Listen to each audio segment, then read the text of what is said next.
أتيتك يا خالقي باكيا ودمع الأسى كل حين يزيد فقد قلت في الآي لا تقنطوا وإن تعف عني فذا يوم عيد وإن تعف عني. الحمد لله رب العالمين والصلاة والسلام على نبينا محمد وعلى آله وصحبه أجمعين. The next major collection we want to look at in the books of Hadith is that of Abūl-Ḥasan Ali ibn Umar ibn Aḥmad Ad-Daraqutni, who was born in the year 306 after the Hijrah in the area of Daraqutn in Baghdad, which is where he gets the name Ad-Daraqutni from, rahmatullahi alayh. And Ad-Daraqutni, just as we mentioned, like other scholars, he began his studies very early. He himself narrates that he first began writing and seeking knowledge in the year 315 after the Hijrah, meaning he was only 9 years old when he began to seek knowledge.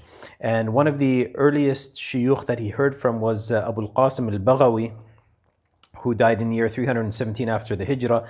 And Abūl-Ḥasan al-Baghawi is actually one of the students of Yahya ibn Ma'in and Ali ibn al-Madini and Aḥmad ibn Hanbal. So one of the, or some of the scholars that we spoke about early before. So he had, great shuyukh that he learned from. And of course, Ad-Daraqutni, being that he was born after many of these shuyukh had passed away, then he had to learn from some of their students, and Abūl-Ḥasan al-Baghawi was one of them.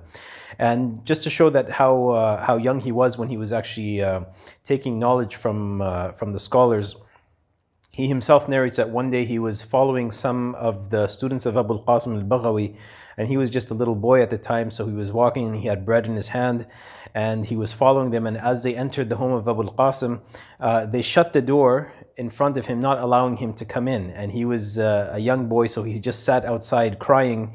But this goes to show his thirst for knowledge and how much he loved knowledge at such a young age. And then of course he'd go on to be one of the great mashayikh of our time, one of the great scholars of our time. Going from being locked out or not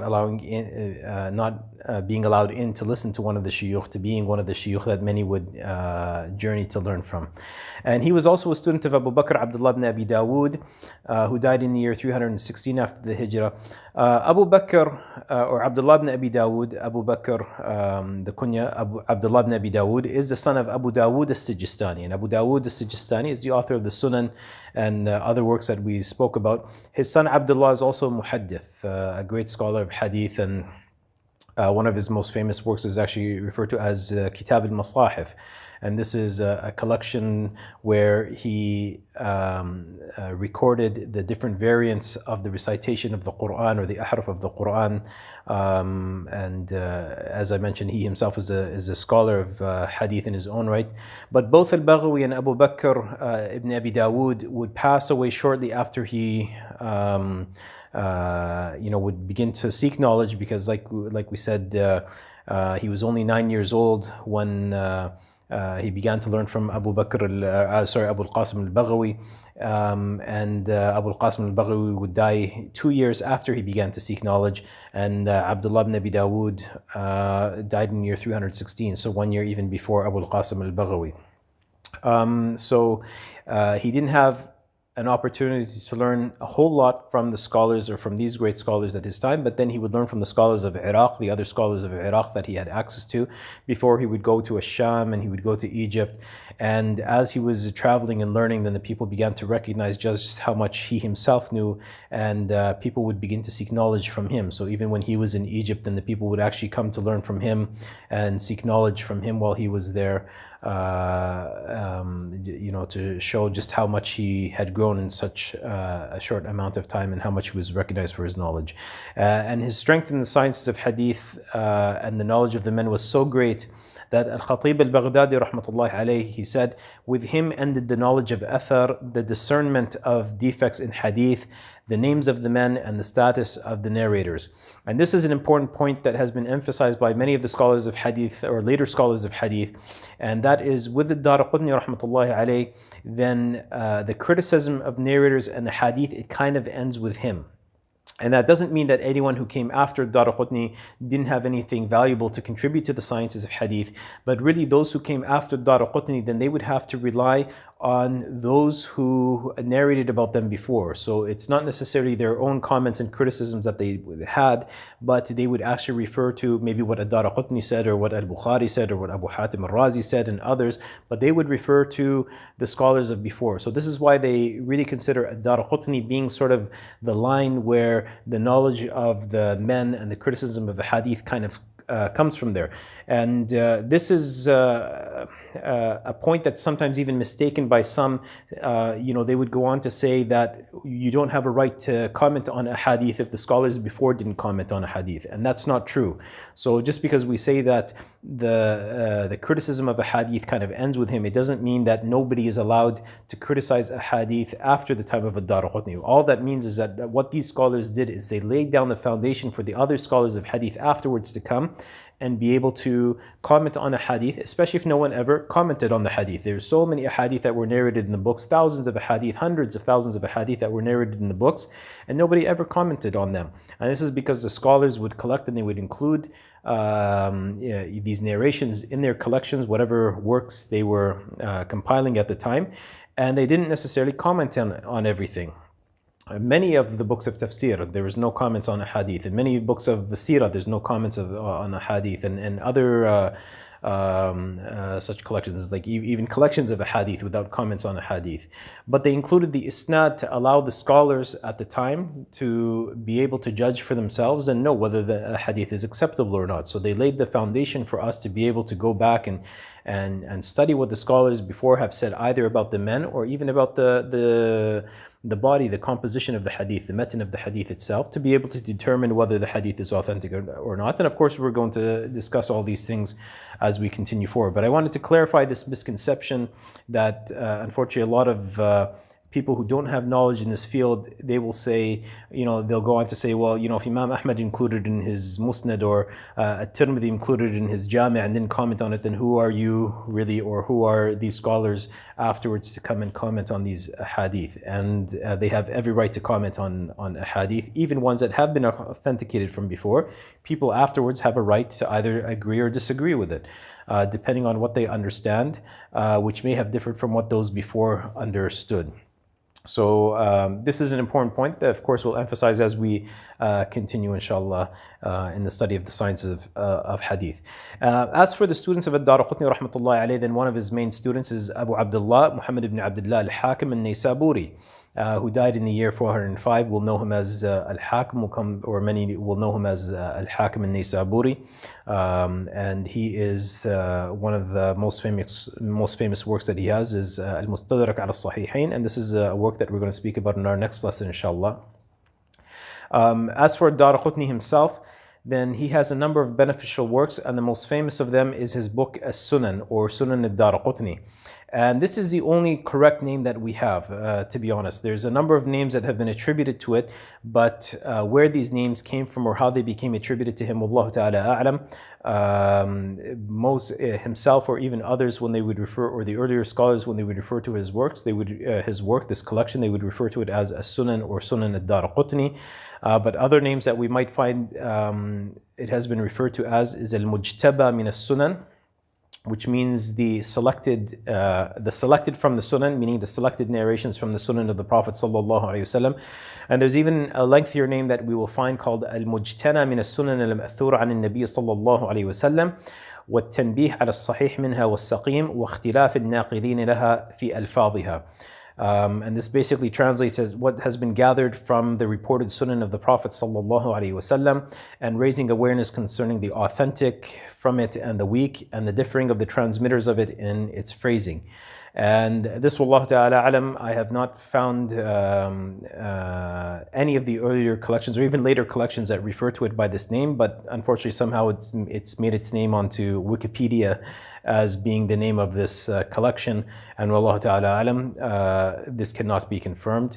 What we know is that this book is a book of Sunan, or it's referred to as Sunan, book of Sunan, or Sunan ad-Dāraquṭnī.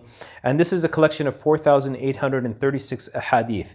And what's important to note about this collection, what the scholars have mentioned about it, is that this is a collection that Ad-Daraqutni put together, where he mainly included aḥādīth that he considered to be weak. So the main aḥādīth, or the aḥādīth that are included here, are aḥādīth that he for the most part considered to be defective, even though he didn't really comment on it.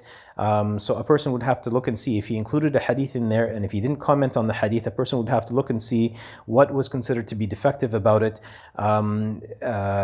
compared to other books of Sunan. So other books of Sunan, or other even books before the Sunan, the books of Sunan, when they collected aḥādīth, they were trying to collect, some of them anyway, were trying to collect the authentic aḥādīth, or hadith that they believe could be used as evidence or could be used in matters of fiqh. What Ad-Daraqutni did, however, it is he arranged his book according to books of fiqh, or chapters having to do with different fiqh topics. But what he did is he included a hadith that he felt could not be used as evidence. And if he did comment on a hadith saying that it was sahih, it's mostly in commentary when he was discussing another hadith where he would mention something and he would say that this hadith is sahih. But as we mentioned, the scholars have pointed out that this is a collection where the majority of the narrations in there were narrations that he included to show that they cannot be used when it comes to a specific topic.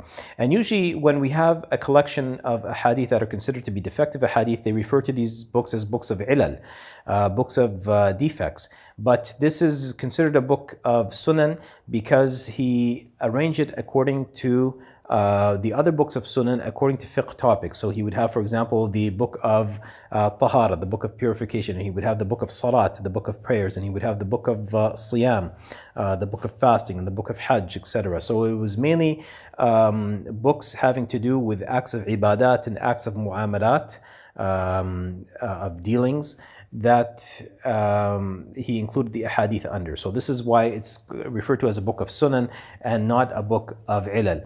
But Ad-Daraqutni himself did have a collection of ‹Ḥilal that he's also very famous for, or well known for. And these books, the books of ‹Ḥilal, are important books for any student or scholar of hadith to study, because usually if a hadith was included in a book of ‹Ḥilal, it is because this hadith is unusable. So there's a defect about this hadith, or even a chain, not necessarily a hadith, but a chain that the scholars of before recognized it to be unusable. And unfortunately, later scholars sort of overlooked these books, and if they found a chain that they thought to be good, then they would say that this hadith is acceptable because of this chain. And what's important to note is that if a person were to look at these books of ‹Ḥilal, such as the ‹Ḥilal of Ad-Daraqutni, or what the proper title of it is al-Ḥilal al-Wāridah fil Aḥādīth an-Nabawiyyah. So Ad-Daraqutni himself here has a number of ahadith that he included, and it might not necessarily be the hadith that he weakened, but it could even be the chain. So he might mention a number of chains, and if one were to look at the chains, it would appear to be authentic. But then he would say, he would point out one that has a weakness in it, and he would say this is the correct chain, meaning the scholars from before would recognize that these chains that seem to look good, or if one were to look at them in their apparent form, it seems to be like it's an acceptable hadith, but the earlier scholars knew that these chains were not correct, and the correct chain was a weak chain. So they might be commenting on the sanad, the chain of the hadith, or they might even have something about the matan, about maybe a certain phrase that was added to the hadith that they rejected, or even a hadith in its entirety that they rejected. So these are important collections that we're going to look at as well, or we're going to discuss when we speak about the different phrasings and terminologies that we find in these books. But the ‹Ḥilal of Ad-Daraqutni is an important collection for any student or scholar of hadith to consider or look at when they're discussing or speaking about the authenticity of a hadith. And another important collection that he has is Kitāb al-Ḍuʿafā wal-Matrūkīn, literally meaning the book of those who are weak and those who are abandoned, referring to narrators. And this is a collection where he names 632 narrators of a hadith, or narrators that we find in the chains of a hadith, that he considered to be weak. And there's a few different things that he did in this particular book. If he spoke about the narrator, sometimes he would mention that they were weak, or that they were abandoned, or sometimes he wouldn't say anything about them at all. He would simply mention who they narrated from and who narrated from them. But because he included them in that book, we understand that they are narrators that are rejected. So whether he commented on them or not, we understand them to be rejected narrators. and some even more than others. And the important thing about this book as well is that we also see Ad-Daraqutni using some of the istilahat that we want to come and know and come to understand. What I mean by this is terminology that we find when we're discussing different men in Aḥādīth, or when we're discussing Aḥādīth, or speaking about the men specifically, but he would use statements like matrūk, like this person is abandoned, or he would say that this person is ضعيف, this person is weak, or he would say this person is majhul, this person is unknown, or he would say laysa bil-qawi, this person is not strong. And other things, يُعْتَبَرْ بِهِ, he's someone that can be considered. So what we want to do is we want to understand what these earlier scholars of hadith meant by these different istilahat, these different terminologies when it came to understanding the men in Aḥādīth. So this is an important thing that we will find in his collection and even some of the earlier collections, and some of them may have been understood differently, unfortunately, by scholars who came afterwards. So when we go through these, inshallah, we want to understand it how the earlier scholars of hadith understood it. So, and he has of course a number of other collections as well, but these are the main ones that we wanted to highlight, inshallah. Ad-Daraqutni himself died in the year 385 after the Hijrah in the city of Baghdad. And with this, inshallah, we'll stop. In our next lesson, we'll speak about Al-Hakim an-Naysaburi and his collection al-Mustadrak ala al-Sahihain and other works that he has, and we'll also speak about Al-Bayhaqi. And after that, inshallah, we'll start speaking about the sciences, the actual sciences and terminologies that we want to understand when it comes to looking at the hadith. Wallahu alam. Wassalamu alaikum wa rahmatullahi wa barakatuh.